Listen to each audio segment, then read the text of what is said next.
Hi there, I'm Amy Tipton and I'm here at the UNC Charlotte Botanical Gardens. I'm the garden's assistant director and I'll be walking you through part of the gardens today to highlight some of our spring wildflower display, particularly one group, the Ranunculaceae.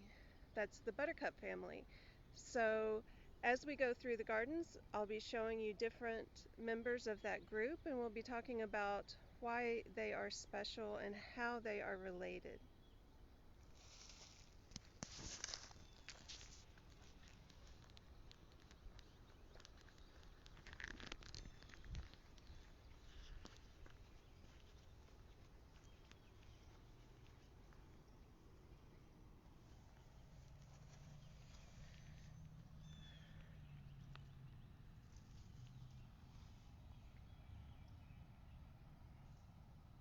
So our first member that we're going to be looking at is this Clematis.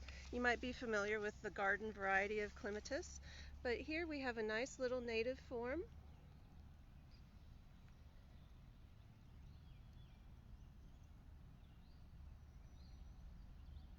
You'll notice that this flower has 4 sepals that look like petals, forming a bell shape, and the petals are curved, or the sepals are curved backwards. Inside of the flower, you can see a cluster of pistils surrounded by a cluster of stamen. This clematis stays in a bush form. It doesn't climb like some of our others, and it has a nice little fur about it. It's quite delicate and beautiful.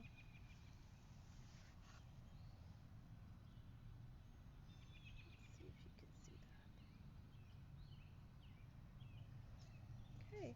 One of the things about the Buttercup family is that it is a group of fairly early angiosperms, or flowering plants, and it includes some of our earliest spring wildflowers, which is why I selected the group for today. So as we walk along, I'll show you some of the other things we're encountering, but I won't spend a lot of time on those. I want to concentrate on the Ranunculaceae. So here we have some violets, some iris. Both of these are native. Here in the path we have Quaker ladies, also called bluets.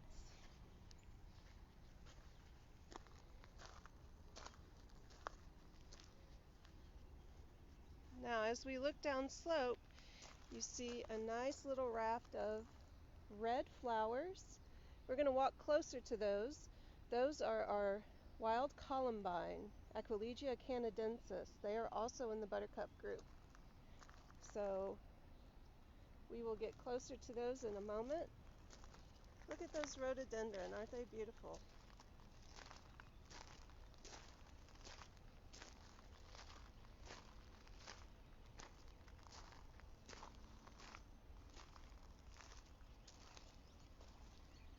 And some more rhododendron.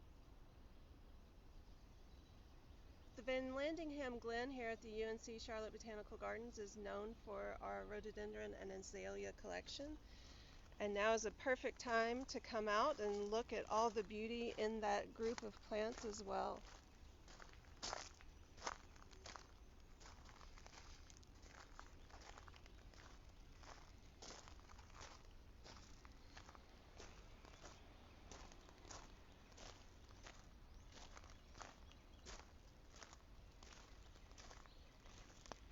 So we'll be doing this broadcast of our spring wildflowers today and the next 2 Saturdays for you to enjoy.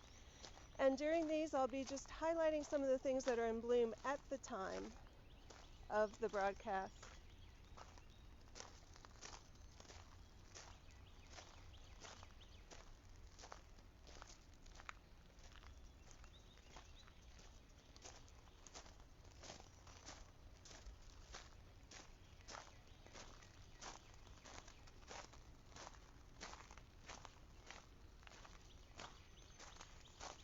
Oh, here we have some Virginia bluebells.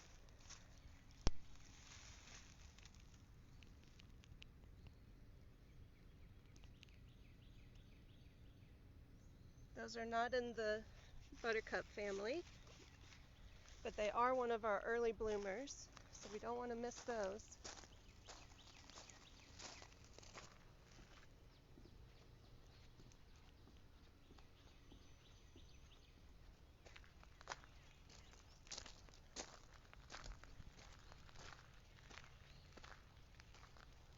Okay.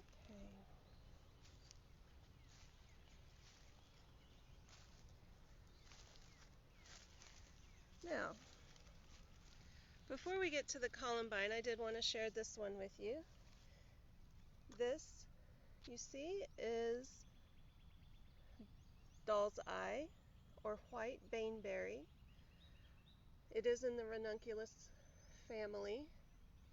It, like many of the other ranunculus family members, does not have petals of any significance. The majority of what you're seeing in the flower are little tiny strappy petals alongside equally sized stamens and pistils. This little plant is highly toxic. The berries are white on magenta stems when it matures later on in the season, and where the floral parts are connected to what develops into the fruit leaves a little black spot on this white berry, and that creates the illusion of a doll's eye, a white berry with a black dot. This plant was used traditionally by Native Americans for a black dye and also for medicinal purposes. Even though it is highly toxic, many of the toxic wildflowers within our flora were used for their medicinal properties. And that is very true with this group, the Ranunculaceae or Buttercup family. So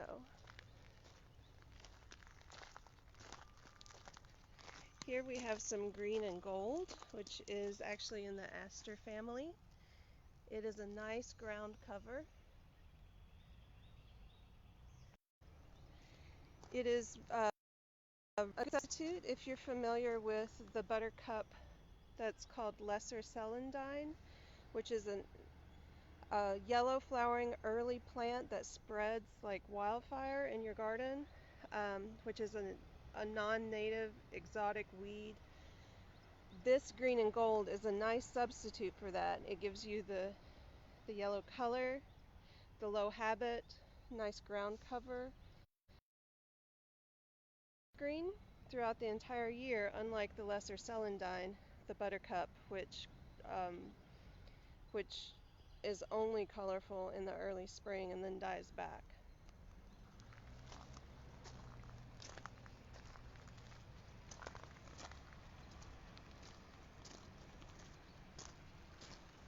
Here we have some more rhododendron.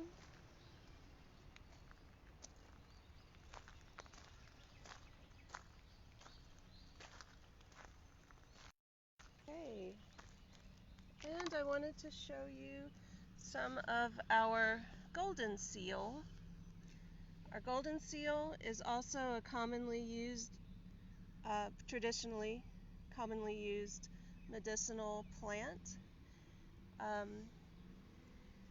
You'll notice that it has a white, fluffy, it's actually not petals at all, but stamens that are showy to attract pollinators.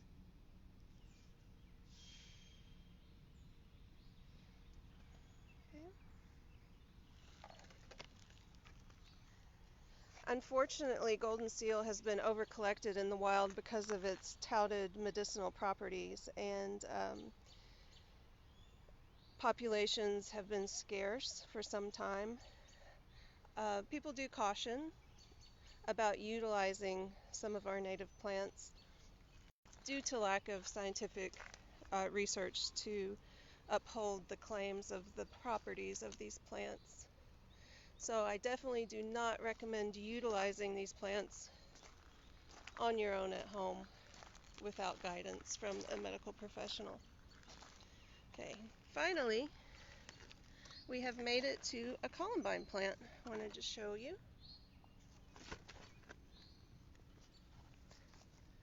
There we go.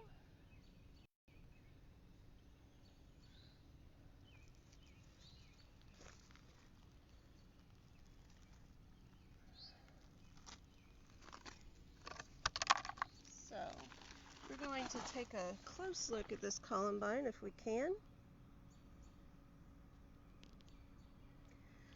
The columbine flower that you see here is actually mostly showy sepals.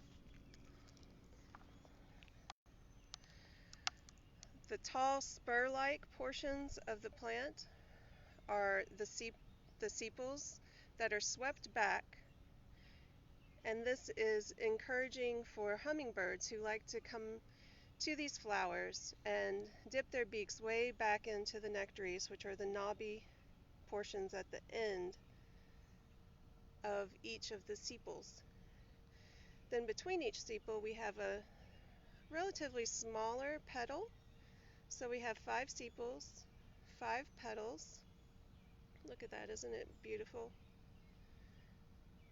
You can imagine being a hummingbird. That would look quite tasty, very appealing. This is a wonderful garden plant for shade or partial sun in the spring. So columbine, Aquilegia canadensis is its scientific name, eagle, and the reason it has that name is because the spurs on the back of the flower are said to look like talons of an eagle. Canadensis is because of its relative location in Northern America. All right, let's see what else we can find.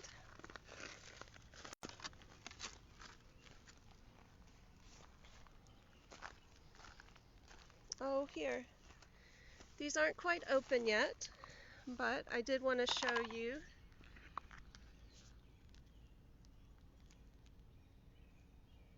these guys, if I can find. There we go. So fine as the sepals. The way its name, Delphinium tricorn.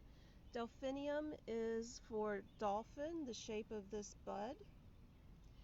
And tricorn, tri meaning 3, corn, refers to the fruit that is born from, which is a 3-parted horn-like fruit.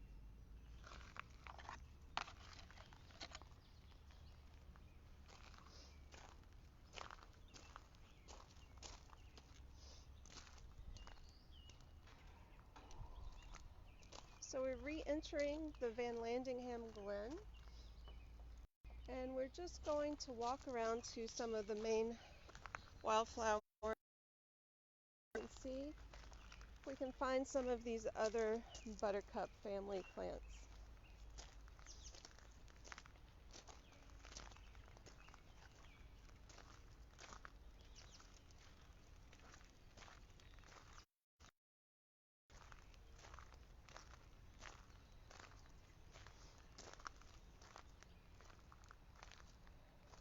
Okay, we've found one here.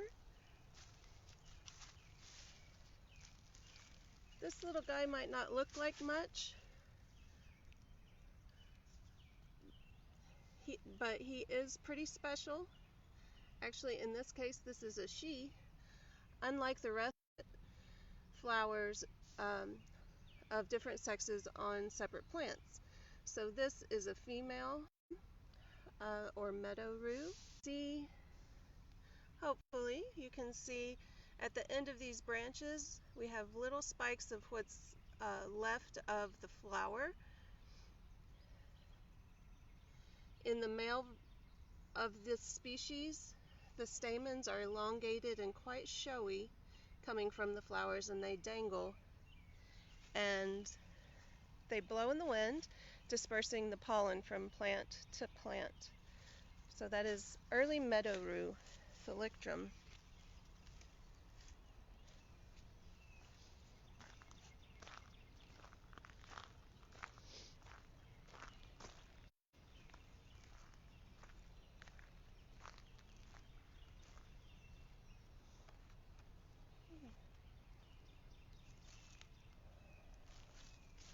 Although there is not a flower yet on this one, I did want to show it to you. You probably are familiar with the name of this plant. You've seen it in the vitamins section of your store. This is black cohosh, which has traditionally been used for helping with the symptoms of menopause, such as hot flashes. Black cohosh is very closely related to the white baneberry or doll's eye that we just took a look at. It will have a similar spike of flowers, except the flowers are quite elongated when they do arise. It's highly sought after, but not a lot of scientific evidence as to whether or not it truly is helpful for these symptoms.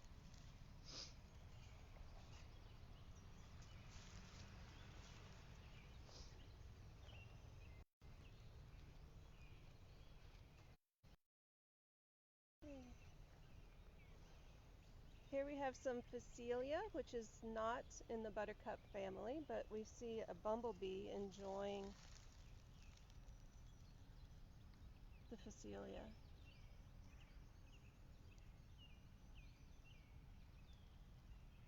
This is a really beautiful spring plant that will take over an area if allowed to do so, but then it dies back after spring and allows the other plants to come up and be showy.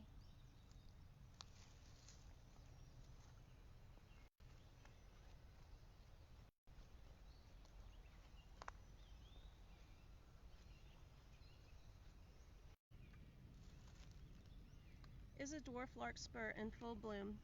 Now, unlike the rest of, or many of the Buttercup family plants, this one is not radially symmetric, which means it's not sun-shaped or with petals or sepals. We call that bilateral symmetry. The showy dark purple, the 5 structures that you see around, those are actually the sepals. And then inside, where you see the little bit of white fluff, those purple structures, there are 4 petals there in the center of this larkspur. And if we look closely at the plant, the flower, we see the spur, the petals, and the showy sepals.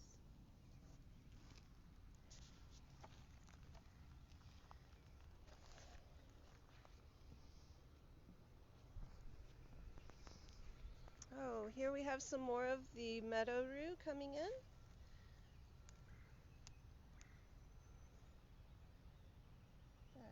Isn't that nice?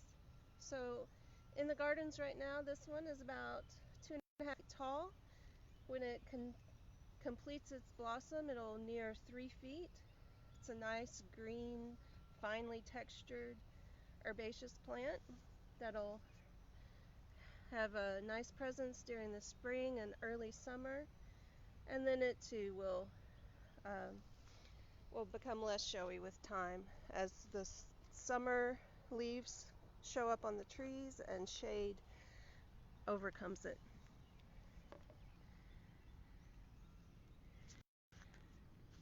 Another Buttercup family plant here. This is Rue Anemone. Rue Anemone. It is now placed, classified closely to the meadow rue. Previously it was in its own genus, but you see the white showy structures, those are actually not strictly petals, those are sepals. And you notice in this plant that depending on which flower you're looking at, there are a different number of petals. The petal structure can change or alter from 6 to 12 petals.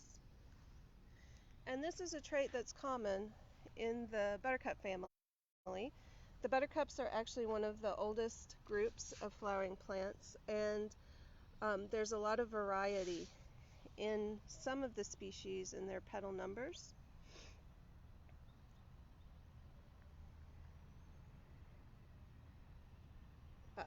In this case, they're actually not petals, but sepals, and they're sepal numbers. Okay. And here we see another doll's eye. Let's take a look at it. Isn't that pretty? If you can see it.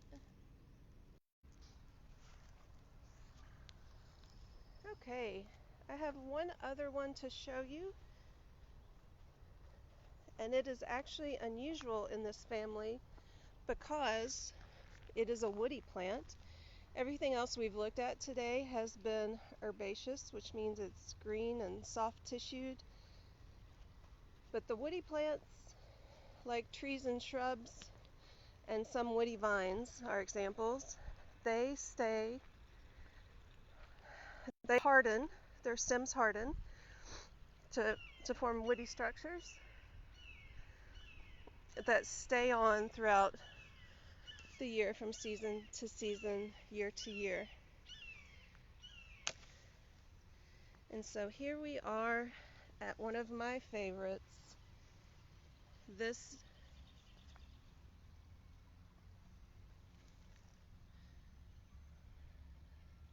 plant here.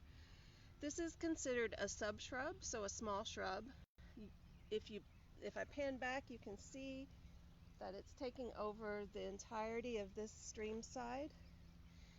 It does reproduce vegetatively through colonization through its roots.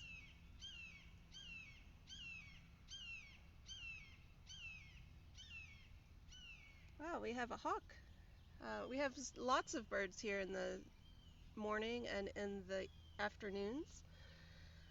Getting back to this is Xanthorrhiza simplicissima, also called yellow root.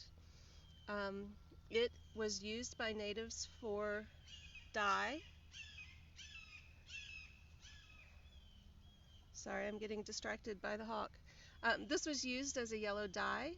The flowers are teeny little perfect flowers, not perfect in a botanical sense, but perfectly beautiful, have a burgundy cast to them, 5 sepals, and they spray from the top of the new growth. And I'm going to show you why it's called yellow root. So, here. Can you see that yellow color? I hope so. Look at that. Quite beautiful. You can see it even stains my finger just a bit. So this is a streamside plant. It likes moisture. All of the other plants we've seen today are woodland spring wildflower ephemerals. If you have any questions, I will answer those after I end this broadcast. And next week we'll be talking about some other primitive plants, probably the magnolia group, possibly, and then the third week we'll be talking about the monocots, or the lilies and trilliums and orchids of our native flora. Thank you for listening in, and I'll see you next week.